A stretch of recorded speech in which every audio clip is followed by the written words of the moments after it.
top 25 college football and the travesty behind the top 25 in college football. I'm not sure if you guys saw this. The first AP top 25 is released. Georgia, Ohio State, Oregon, Texas, Alabama round out your top 5. Old Miss finally gets their roses at 6. Notre Dame 7. Penn State 8. Michigan and Florida State round out the top 10, 9 and 10. And I'm pissed. Look, I'm a Washington Husky alum. Look, I know we lost our coach, our quarterback, but we brought in Jed Fish, who really did a good job at Arizona and turned them into a top 15 team. You're telling me that the Washington Huskies can't crack the top 25? What are these voters doing? What are these voters smoking? The disrespect. And you put Oregon all the way up at number 3 when they just lost Bo Nix. I know they got the guy from Oklahoma to come play quarterback there. But this is not fair to the Washington Huskies. The team that finished second in college football, the team that almost won the national championship is not even ranked in the top 25. Shame on you, voters. Shame on you. Shame on this system.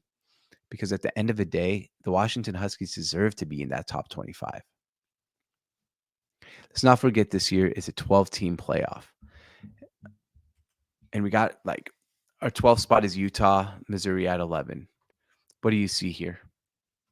You're seeing it just dominated by the Big Ten and the SEC. The top 12 has Georgia, SEC, Texas, SEC, Alabama, SEC, Ole Miss, SEC, Missouri, SEC. 5 of the top 12 teams are from the SEC. The Big Ten, Ohio State, Oregon. Sorry, just refreshing my screen here. Oregon, Penn State, Michigan.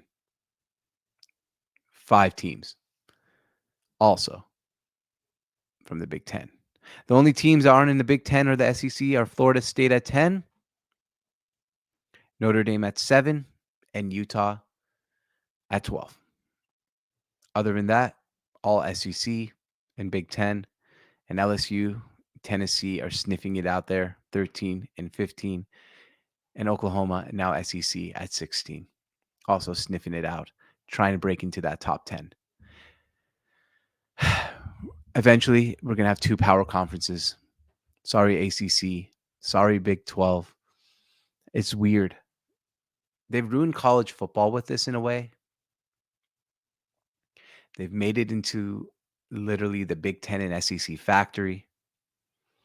Don't think it's necessarily fair for other teams and other conferences and the pageantry of college football. Look, my Washington Huskies that we talked about earlier in this pod, they're going from being a team that was literally going to be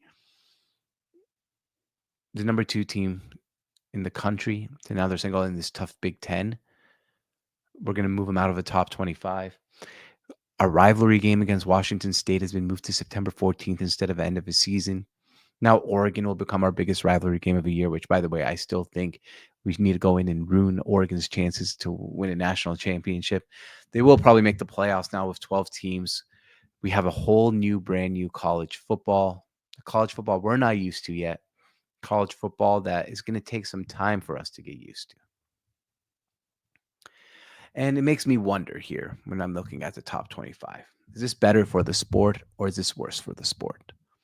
Because at the end of the day, what kind of scares me about college football and what made college football to me so amazing was the fact that the college football games mattered. You had 2 1-loss teams. Let's go back to last year. 2 0-loss teams between Oregon and Washington playing at Husky Stadium. We knew how big that game was because the winner was going to have a pole position to the top 4. The Huskies won. Fast forward to the Pac-12 championship game. Huskies again versus the Oregon Ducks again. Winner probably going to the college football playoff. Washington won again. Now, if it was this season, Oregon probably could have lost both of those games, and they're in the college football playoff. Washington could have won one and lost one, still in the college football playoffs. Washington could have lost both of them, still in the college football playoffs. This to me is the big problem here because those games that mattered so freaking much just matter a little less now. Does that mean ratings are going to take a hit? Maybe, because I might not have to watch number 7 versus number 6 and sit there and say, man, this is a playoff atmosphere. Knowing that if it's a one-score game, they're probably both going to make the playoffs. And it's weird. Just looking at this top 25 ranking one last time, I used to look at it in the bubble, like who's the top 4? Georgia, Ohio State, Oregon, Texas. All right, that's the pole position. But now I'm looking at it from 1 through 12, and I'm like Georgia, Ohio State, Oregon, Texas, Bama, Ole Miss, Notre Dame, Penn State, Michigan, Florida State, Missouri, Utah. That's the pole position. Interesting way to change up college football completely. The playoffs, however, will be amazing. They're going to have great ratings. People are going to love it.